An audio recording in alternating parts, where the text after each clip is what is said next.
पति को वश में करने वाली स्त्री पतिव्रता मानी जाती है। जो पति को हमेशा खुश रखे अपने अच्छे व्यवहार से, इतना बढ़िया उसके लिए भोजन प्रसादी बनाओ कि वो खुश रहे, इतना अच्छा व्यवहार घर परिवार के लोगों के प्रति रखो कि वो सदा खुश रहे। आपकी ओर से पति ना फ्री होना चाहिए, आप ही घर के सारे काम करवा लो, कर लो। घर की टेंशन पुरुष को नहीं होनी चाहिए। लेकिन पति दिन भर काम करके आया और तुम फिर कुट कुट कुट कुट करने लग गई कि सुनो वो तुम्हारी जेठानी है, वो तुम्हारी भाभी ऐसा कह रही थी, हमें तो ऐसा कह दिया, और तुम्हारी बहन ने ऐसा कह दिया। छोटी छोटी बातें, सास ने ऐसा, देखो तुम्हारी माँ ने हमारे साथ ऐसा किया सा। अरे घर में छोटी छोटी बातें सबके घर में होती हैं। इन छोटी छोटी बातों को इग्नोर करना सीखिए। एक छोटा सा मंत्र दे रहा हूं गृहस्थी का, कर लो याद, काम आएगा। गृहस्थी किस किस को बढ़िया चलानी है, किसको गृहस्थी में खुश रहना है। यदि गृहस्थी में खुश रहना है और गृहस्थी की गाड़ी बिंदास चलानी है तो परिवार की कुछ बातों को इग्नोर करना सीखिए। परिवार की कुछ बातों को इग्नोर मतलब सुनकर अनसुना कर दो। भाई सास ने कुछ कहा है, कोई बात नहीं, सास है तुम्हारी, मां है, डांटेगी भी बेचारी, उसका अधिकार भी तुम पर। हम आपको डांटेंगे तो डांटने का अधिकार होगा हमारे पास, आपको डांटने का, तब ना हम आपको डांटेंगे। कोई राह चलते आदमी को हम थोड़ी डांटेंगे। आप जितने लोग यहां बैठे हैं आप सबको मैं डांट सकता हूं क्योंकि मुझे आपको डांटने का अधिकार है। जो राह चलता होगा उसको थोड़ी मैं डांटूंगा। भाई आप हमारी बात सुन रहे हैं, समझ रहे हैं, इज्जत कर रहे हैं तो हम आपको डांटेंगे जहां आप गलत होंगे। आपको हो सकता है कि मेरी बात का बुरा भी लग जाए, जो कि लगता भी होगा कई बार, लेकिन हमारा अधिकार है कि हम आपको इस बात का ख्याल ना करें कि आपको मेरी बात बुरी लग सकती है। बुरी लगे तो लग जाए, पर जो सत्य है वो मुझे समझाना चाहिए। उसी तरह सास का अधिकार होता है अपने बेटे पर, अपनी बहू पर, हाँ या ना।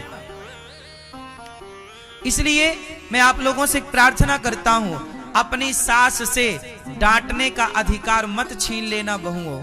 सास है, डांट रही है तो खुश हो जाओ मन से कि चलो माँ है, कुछ कह रही है, कोई बात नहीं, क्या बिगड़ना, कह ही तो रही है।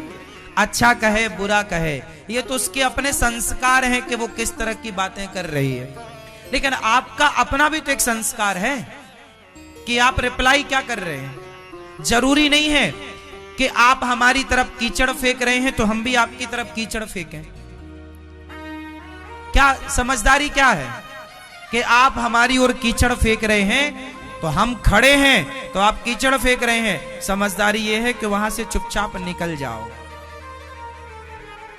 जो बातें आपको पसंद ना हो उन बातों से निकल जाओ, दूर, इग्नोर कर दो, कोई बात नहीं। इन बातों में मुंह लगाने की जरूरत नहीं है। कई बार चुप रहना बहुत बड़ा इलाज होता है। चुप रहना बहुत सारे झगड़े को बचा लेता है, चुप। लेकिन आपको चुप नहीं रहा जाता, इग्नोर नहीं कर सकते हर बात ना। कोई बात, छोटी छोटी बातें पति को मत बताया करो। आप लोग हमेशा, अच्छा एक बात, एक सवाल करूं आपसे, पत्नियां हमेशा 90% स्त्रियों का स्वभाव बता रहा हूं, आप कितने सहमत हैं कितने नहीं। 10% को मैं छोड़ता हूं, वो 10% में आप सब हैं।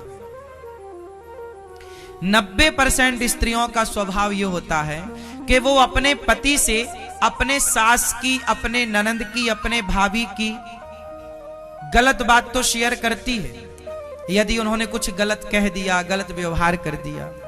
लेकिन 90% स्त्रियां अपने पति से कभी अपने सास की, भाभी की, अपनी ननंद की तारीफ नहीं करती कि सुनो भाभी बहुत अच्छी है, मां बहुत अच्छी है। हमेशा वो क्या बात करेंगी, हमारी तुम्हारी माँ ऐसी है, तुम्हारी माँ ऐसी है, ये किया, ये व्यवहार किया, तुम्हारी भाभी ऐसी है, तुम्हारी बहन ऐसी है, देखो नागिन की तरह डसती है तुम्हारी बहन, ऐसा किया। अच्छा ये बताओ, इससे रिश्ते चलेंगे क्या? रिश्ते इन बातों से नहीं चलेंगे, लिख लो।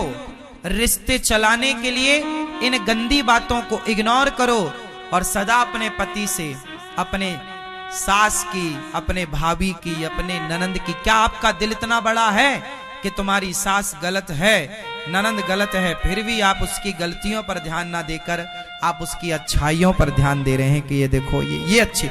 यदि व्यक्ति की एक बात बुरी है, एक बात गलत है, तो कुछ अच्छाइयां भी तो होंगी। लेकिन आप लोग ना अच्छाइयों को इग्नोर करते हैं और बुराइयों को। जैसे मक्खी पूरे शरीर में वहीं जाकर बैठती है जहां घाव होता है, ऐसे कुछ लोग केवल आपकी कमी, बुराई ढूंढते हैं। ऐसे में आपका पति एक दिन सुन लेगा, 2 दिन सुनेगा, 3 दिन सुनेगा, 4 दिन सुनेगा। जब आप हमेशा उसकी माँ, उसकी बहन, उसकी भाभी की बुराई करोगी तो फिर वो आपके घर वालों पर उंगलियां उठाना, तेरी माँ कौन सी अच्छी है, तेरा भाई कौन सा अच्छा है, जबकि आपके भाई और आपकी माँ बहुत अच्छी हैं। वो ये बोलना नहीं चाह रहा लेकिन आप गुस्सा दिलाती हो। आप समझते नहीं हो, पुरुष आदमी काम करके लौटता है, मार्केट बाजार की बड़ी झंझट होती है, 1000-500 रुपए आदमी कमाता है तो वो कमाने के लिए बहुत पसीना बहाना पड़ता है, बहुत काम करना पड़ता है, बहुत सुनना पड़ता है। वो सारा टेंशन लेके घर आता है कि पत्नी प्यार से पानी पिलाएगी, प्यार से भोजन कराएगी, तो आप प्यार से हंसते हुए, पति आए तो वेलकम हंसते हुए करो ताकि वो आधी टेंशन तो तुम्हारी हंसी खुशी देखकर भूल जाए।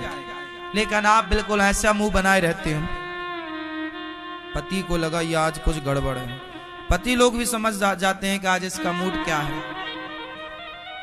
फिर पूछते हैं क्या हुआ आज, नहीं नहीं क्या बताएं हम, क्या होगा बताने से, पहले भी तो बताएं, अरे कुछ तो बताओ, अरे वो आपकी माँ, हाँ, फिर वही गाना माँ, भाभी और ननंद का। आदमी कितना सुनेगा, फिर आदमी गुस्सा हो जाता है पुरुष, फिर तुम्हारे बाप पर उंगलियां खड़ा कर, तुम्हारा बाप कौन सा अच्छा, तुम्हारी माँ, फिर आपको और चंडी चढ़ जाती है, अरे हमारी माँ को कह रहे हो। लो भैया, यहीं से झगड़ा स्टार्ट होता है,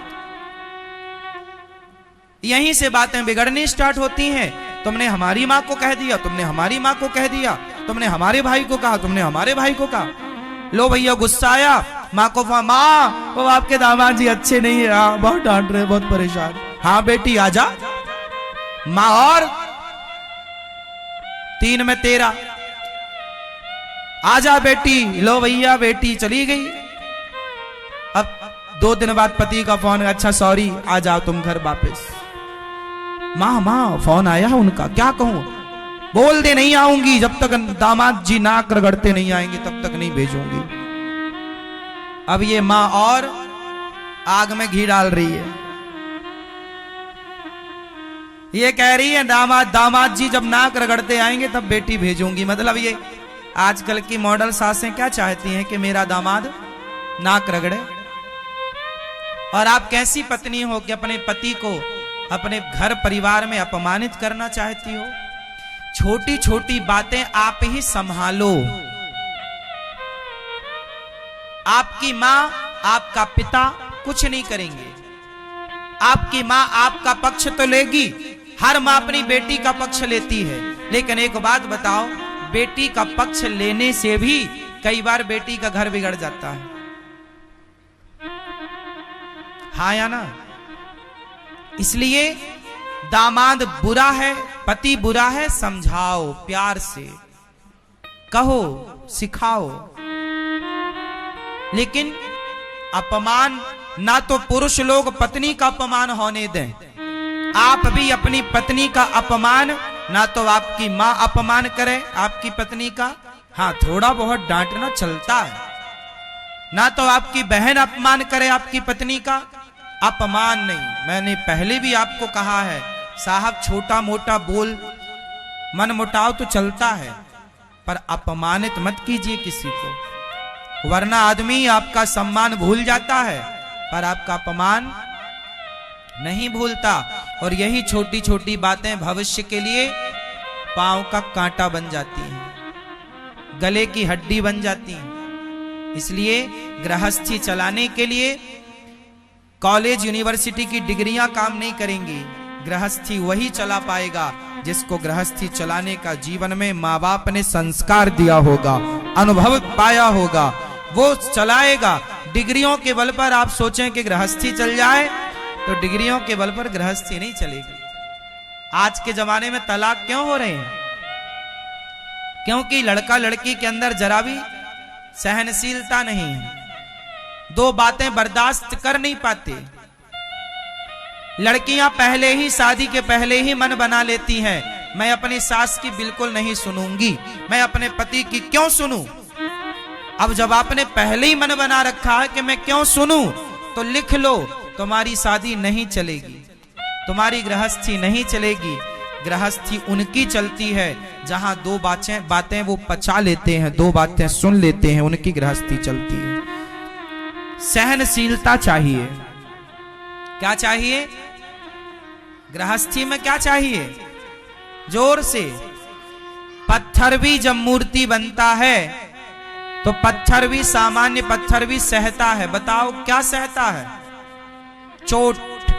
किसकी चोट? मूर्तिकार के द्वारा छैनी और हथौड़े से चोट मारी जाती है उस पत्थर पर, और वो हर चोट को सहता है। उस पत्थर के आंख में छैनी चलती है, मुंह में हथौड़ा चलता है, हाँ या ना? चलता है। हर चोट को वो पत्थर सहता है।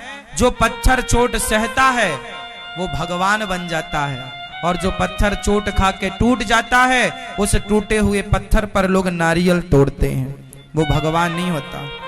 लोग उस पत्थर पर पांव रखकर जूते का बंध बांधते हैं, क्योंकि वो पत्थर चोट सह नहीं पाया।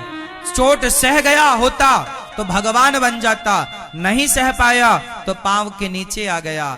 जीवन में महान वही बनते हैं जो समाज में सहनशील होते हैं, दो बातें सहते हैं, दो बातें बर्दाश्त करते हैं। आपके अंदर यदि दो बातें सहन करने की क्षमता है तब तो आप विवाह कर लेना। यदि आपके अंदर दो बातें सहन करने की क्षमता नहीं है तो अभी विवाह मत करना। अपनी बेटी को ये पाठ जरूर पढ़ाना कि बेटा दो बातें सुनना, क्योंकि आज सुन लोगे तो कल आपके लिए अच्छा होगा, कल आपके लिए अच्छा होगा। आपके लिए ही है ये सब कुछ। दो बातें सुनोगे तो अच्छी चलेगी गृहस्थ, वरना फिर तलाक ले लो, दूसरा पुरुष मिलेगा, क्या भरोसा कि वो तुम्हें बिल्कुल प्यार ही करेगा। वो पसंद नहीं आया तो तीसरा। तो ये चरित्रहीनता है जो कि आप पुरुष बदलते रहो। हमारे भारत का कल्चर ये नहीं है कि आप अपने पति को छोड़कर और गैर पुरुष को अपना पति मान लो। आजकल हो रहा है, पुनर्विवाह होता है, लेकिन शास्त्र इसकी आज्ञा नहीं देते। लोग कर रहे हैं, ठीक है, आज की मांग है, डिमांड है, कहाँ रहे कैसे रहे, जीवन चलाने के लिए एक जीवन साथी चाहिए, ठीक है, लोग कर रहे हैं, पर ये विधान जो हो रहा है शास्त्रोक्त नहीं है ना।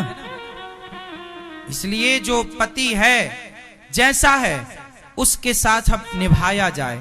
इसलिए शादी के पहले खूब छानबीन करो, शादी के पहले खूब छानबीन करो, और विवाह हो जाने के बाद तो आपका पति आपका देवता है। क्यों जी? शादी के पहले खूब पत्नियों की छानबीन कर लो, खूब देख लो, बिना मेकअप के भी देख लो, घूर घूर के, क्योंकि बाद में ना बोलना कि काली हो इसलिए तुमसे प्यार नहीं हो रहा है। बहुत सारे केसों में ऐसा हुआ, शादी के बाद लड़के ने बोल दिया कि ये लड़की काली है, हम इसके साथ नहीं रहेंगे, काली है, इसके चक्कर में तलाक हो गया। तो सवाल ये खड़ा होता कि पहले अंधा था क्या? देखा क्यों नहीं? इसलिए साहब लड़का लड़की को एक दूसरे को खूब देख लो, दिखा दो, ले भैया देख ले, संतुष्टि है देखने से। फोटो पर ही ना देखना, रियल देखना और बिना मेकअप के देखना, हाँ या ना? क्योंकि मेकअप पे हमेशा तो रहोगे ना आप। पति देखेगा एक दिन 2 दिन तो मेकअप पे देखेगा, मंडप में शादी के समय तो सब मेकअप पे देखते हैं, पर तुम्हारे घर वाले को तो सदा तुम्हें बिना मेकअप की देखना है। तो एक बार अपना बिना मेकअप के भी पति देवता को दर्शन दिया करो शादी के पहले, कि देख लो ऐसी है हम। नहीं मेकअप पोत के लड़की गोरी हो जाती है, और जब मेकअप छूटा तो लड़का बोला अरे तो गोरी थी काली हो गई, अब नहीं करेंगे इससे शादी, इसके संग नहीं रहेंगे। तो जैसी हो पहले ही दिख जाओ, हाँ या ना? रिश्ता बन जाए फिर उसे निभाओ। रिश्ते सबके भगवान तय करते हैं, ये बात सही है, हमें और आपको निभाना होता, इसलिए रिश्तों को बहुत तरीके से निभाना चाहिए।